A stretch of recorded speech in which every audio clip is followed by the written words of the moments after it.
Life is precious. In medical terms, a beating heart, pumping blood is a sign of being alive. But when this beating heart stops, it can render you into a cardiac emergency. A medical emergency may occur at any time with anyone. Therefore, it's important to be prepared. As per the World Health Organization census statistics, mortality due to cardiac causes has overtaken mortality caused by all cancers put together. In recent times, in fact, the reports of heart diseases in a younger age, especially in people who are in their 30s and 40s, is quite concerning. Now, the biggest reason for heart-related deaths is a lack of awareness as to what needs to be done in a cardiac emergency. Every adult should know what conditions qualify as heart-related or medical emergencies. The best one can do is to learn beforehand as to what actions are to be taken in case of a cardiac emergency.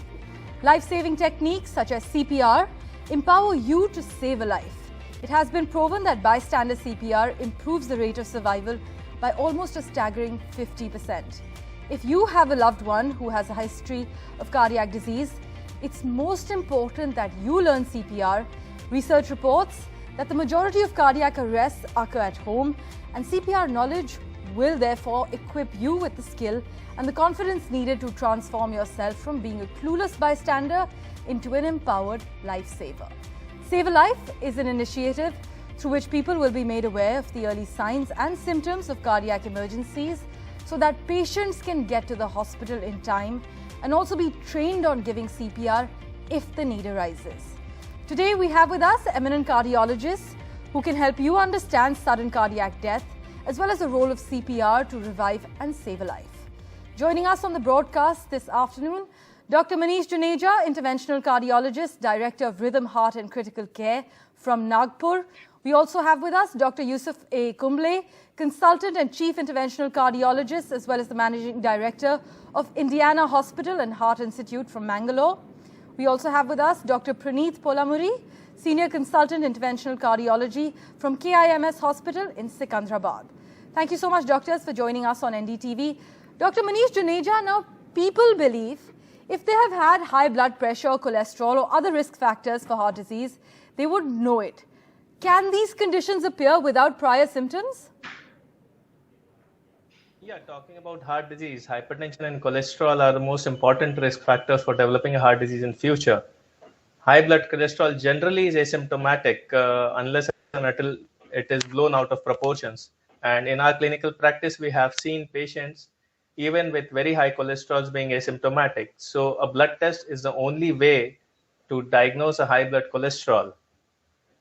And it is important for you to know your blood cholesterol levels, because if you don't know it, you might land up having a massive heart attack or a stroke or any other clinical complications. As far as the hypertension is concerned, high blood pressure is also asymptomatic unless and until it reaches a dangerously high level, and it can lead to blockage in your coronary arteries, which can in turn lead to a heart attack or a stroke or any other clinical complications. So my advice is to you to get your blood pressure and cholesterol checked regularly, starting the age of 40 years, every yearly at least. And patients who have a clinical history or a past history or a family history of heart diseases can get it checked even earlier. Right. So high cholesterol has no symptoms. Therefore, it's imperative that a blood test is done. It's the only way to detect if you have high cholesterol. I'd like to take my next question to Dr. Praneeth Polamuri. Doctor, heart disease can negatively impact people's health well before it's diagnosed. At what age should one start getting heart-related screening tests, and which screening tests should be done? Yeah, so as you mentioned, heart diseases are the leading cause of death worldwide, and the most important risk factor for patients to develop heart diseases is age. So as a person ages, so is the risk of developing these heart diseases increases. So it is generally recommended for men more than 40 years and women above 50 years to get their heart diseases to be checked. These numbers are not foolproof. For somebody who has risk factors like family history of any heart diseases, somebody who has a history of sudden cardiac death in family, or who are having long history of diabetes, hypertension or excess cholesterol, they also do have a risk of developing these heart diseases. And some women who have pre-menopause or early menopause, they are also at risk of developing these heart diseases. So it is better for these patients to get their heart checked. You can start with the basic investigations like an ECG and echo, which most of the times they tell you about your heart diseases. Sometimes, depending on the risk of the patient, we order for special investigations like a treadmill test, a stress echo, or sometimes even doing an coronary angiogram. Given patient, the risk profile is to be determined, and so will be the investigation that will be following up. Right, so those having a family history of heart disease and stroke or sudden cardiac death should essentially undergo heart checkups regularly. Dr. Yusuf A. Kumble, now when we talk about heart damage or heart disease, it can be of various types and because of various reasons. A defect in the heart valve can also cause heart failure.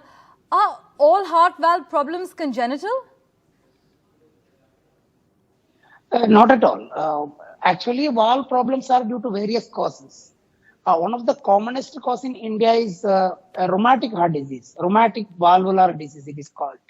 The reason for that is the rheumatic infection during the childhood. And it is, of course, congenital valvular disease also not uncommon. That can present at birth to various age of childhood. And another important cause for the valvular heart disease, the degenerative cause. When when patient becomes aged, the valve will become more and more degeneration and more calcium deposition in the valve. That can cause the valve failure and it can lead to congestive heart failure. And in another cause is they come in the adult ischemic heart disease, which can lead to cardiomyopathies and mitral valve leakage, that is mitral regurgitation. That is also one of the form of valvular heart disease. So it can be from the neonate to late adulthood, and the cause, though it is commonly rheumatic valvular heart disease, it can be degenerative, it can be congenital, and it can be acquired like ischemic heart disease causing mitral valve and other valve leakage also. Right, and so all these valvular heart disease can have an impact on heart failure. Right, so not all heart valve diseases are congenital, but heart valve diseases can also develop over time as you get older or have certain conditions that affect the heart. Now, Dr. Juneja, what are the symptoms of a heart valve not working? What would be the best diagnostic test for heart valve problems?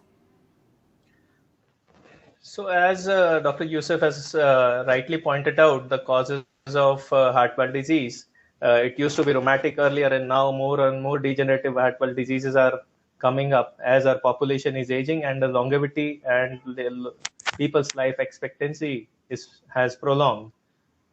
So it depends on the severity of the disease. A patient with mild valvular disease may not experience any symptom at all, whereas a patient with a moderate valvular disease starts experiencing some difficulty in breathing while walking, while jogging, or any other strenuous activity.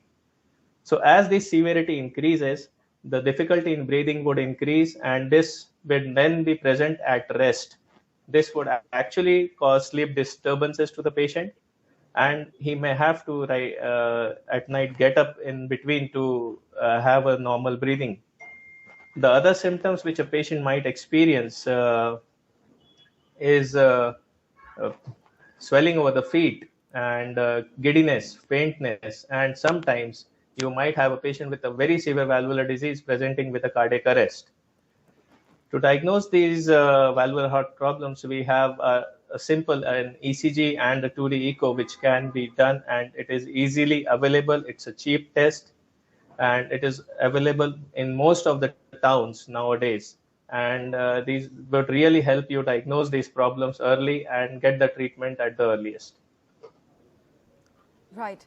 Dr. Praneeth Polamuri, now Dr. Kumble and Dr. Juneja have already touched upon this, but what are some treatment options for patients with heart valve issues? So whenever we talk about valve problem, we need to find out what is the particular valve problem and what is the severity of the valve problem. we usually classify these valve problems based on the severity, be it mild, moderate, or severe. Once the valve problem becomes severe, most of the patients do have symptoms, and patients who do not complain symptoms, they are either probably not recognizing or not acknowledging the symptoms. Once the valve problem is severe, it needs to be fixed. Medicines unfortunately can't fix the valve problem, they only offer symptomatic relief. The diseased or the damaged valve needs to be either repaired or replaced. The standard treatment is a valve replacement, which is traditionally done by surgery. However, nowadays we can replace a valve through a catheter. Which treatment is to be done will be decided by the treating cardiologist based on the surgical risk of the patient and all the clinical condition of the patients. For some valve conditions, balloon interventions can be done, which also provide temporary relief. So for a given patient, we need to first decide the severity of the problem, the existing clinical condition of the patient, and thereby decide the definitive treatment. Right. Dr. Kumble, what are the most concerning long-term problems with cardiac valve disease? And can heart valve disease cause cardiac arrest? Yeah, one important aspect of this chronic valvular heart disease is the heart failure. And slowly, and the previous Manish doctor already mentioned that slowly they going into heart failure in the form of dyspnea on exertion, breathlessness, and not able to lie down. So there are different stages of heart failure. So from stage 1 to stage 4, the stage 4 is the last stage where the patient is not able to even little bit also, he cannot move, you will be severely breathless. So the long-term effect of valvular heart disease is most important is heart failure. And before the heart failure develops, it has to be corrected. And other problems like the rhythm disturbances, we call it as atrial fibrillation, and other arrhythmias like supraventricular arrhythmias and other ventricular arrhythmias also can come in the chronic heart failure. And another important aspect of valvular heart disease is the stroke. One of the causes for the stroke is embolic stroke, we call it as. Because of the valvular heart disease, the blood can clot inside the heart chambers, which can embolize and go to the brain, which can have a devastating disease like a stroke. So that very importantly, we have to treat these arrhythmias as well as these blood clotting conditions like any clot or any stroke or any precedence of clot.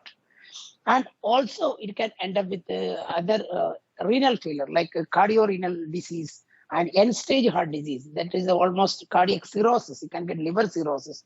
These are all the long-term problems of heart failure. Usually, the cardiac arrest is less common in valvular heart disease. However, all end-stage heart disease patients may ultimately die, maybe because of cardiac arrest also. Right, so it's clear with what Dr. Kumble said that heart valve disease can cause many complications over time, and if not diagnosed and treated promptly, heart valve problems can lead to cardiac arrest as well.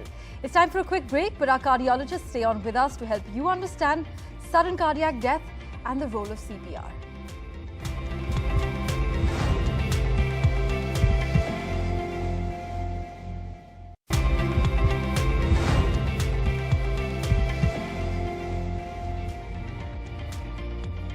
As we mentioned, every adult should know what conditions qualify as heart-related or medical emergencies.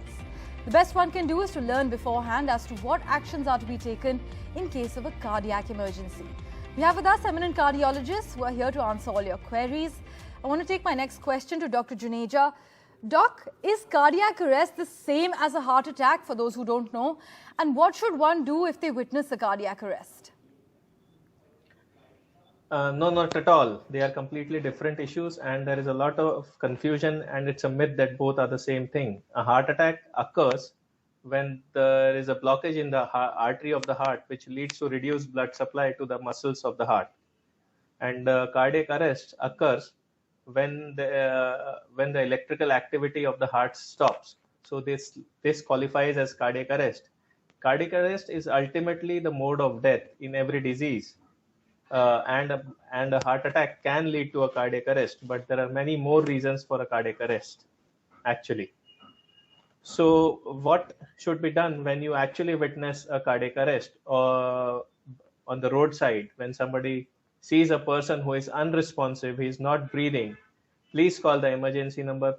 Please call the ambulance and make that person lie on a flat surface and start doing CPR. And if you are not actually trained on CPR, please call someone else for help. CPRs can save a lot of lives. The CPR which you give at on the roadside actually gives the time to the patient to reach the hospital. And according to WHO uh, and many other associations, CPRs can actually save more than 40 to 50% of the lives. So CPR, we emphasize that everyone should learn CPR, and there are a lot of programs nowadays, a lot of training programs for general people at large for training in CPR. Right, so lots to unpack there, Dr. Juneja. A heart attack occurs when the blood stops flowing to the heart, whereas a cardiac arrest occurs when electrical activity of the heart stops. Now, Dr. Juneja has touched upon the importance of CPR. Dr. Polamuri, what are the current guidelines for CPR in our country? So there are no standard Indian guidelines that we have because they are universally the same in principle. So whenever we see a patient unresponsive, so first step is to see the responsiveness of the patient. If you find a person unresponsive, you move the patient to a safer place where the CPR can be performed efficiently. How do we perform CPR? The most important step is to deliver chest compressions. The chest compressions are to be delivered by crossing the hands. So you cross your fingers of one hand to the back of the other, and the force has to be transmitted through the back of the hand or the heel of the hand. And how many compressions to be delivered? 100 compressions per minute are to be delivered. And the most important point to note is enough pressure should be released to allow the chest wall to recoil and ensure that the CPR is effective. So the numbers to note is 100 per minute, and make sure that we are giving enough compression so that about 2 inches of the chest wall is getting compressed, and equally give enough time for the chest wall to recoil, and that is how we are giving an efficient CPR. Right. As per our discussion, cardiopulmonary resuscitation is a life-saving technique, as it's been made clear. Dr. Yusuf A, Kumble, now will CPR always save a life? Not, as Dr. Manish already mentioned, that it is not always save life. Up to 50% of the time we can save a life. What is most important is sometimes it facilitates the patient to transfer to an advanced center where the further care can be given. That is very important. And another important aspect of this ABCD, that is a defibrillator, that is AED. AED, if it is available, I think most of the places it is changing this AED there, especially public places, schools, and airports, railway station, and all. They have installed this AED. That is a automatic external defibrillator, and if the CPR and AED combined, that the CPR effect can be very high, up to 60 to 70%. But we need people who are trained in doing CPR as well as who are trained in using this aid. I think Government of India should look into this as a school program and training more and more people who are involved in the public service as well as in the public gathering like the theatre, malls, bus stands, auditoriums, railway station, like that. There are more and more people should be trained in this area. I think this can go up to 70%. They can save a life if the CPR is proper CPR, trained people, and use of AED is more rampant in this situation. Right, so performing CPR can double or triple someone's chances of survival after cardiac arrest. Dr. Juneja, now clogged arteries can lead to a heart attack and stroke as well. Can blood pressure indicate blocked arteries? Yes, of course. High blood pressure generally indicates blocked artery, but not always. the reverse way is also true. When blood pressure can actually damage the walls of your arteries, that's the inner layer of the artery gets damaged due to high blood pressure. And when this inner layer, which we call the intimal layer, gets damaged, it leads to formation of a wound there, just like a wound on the skin. And the cells of the blood, the fat cells, the macrophages, and many other cells, they start accumulating at that place and leads to formation of a blockage in there. And this leads to reduced blood flow to the myocardium, which is the muscle of the heart. And this in turn rises the blood pressure further. So this becomes a vicious cycle then. The blood pressure causing damaged arteries, and then the damaged arteries leading to reduced blood flow, and then again leading to the rise in blood pressure. So it's very important to get your blood pressures checked regularly and treat them early. Right. Thank you so much, doctors, for all your advice and answering all our queries. Thank you all for investing your time and watching. Goodbye.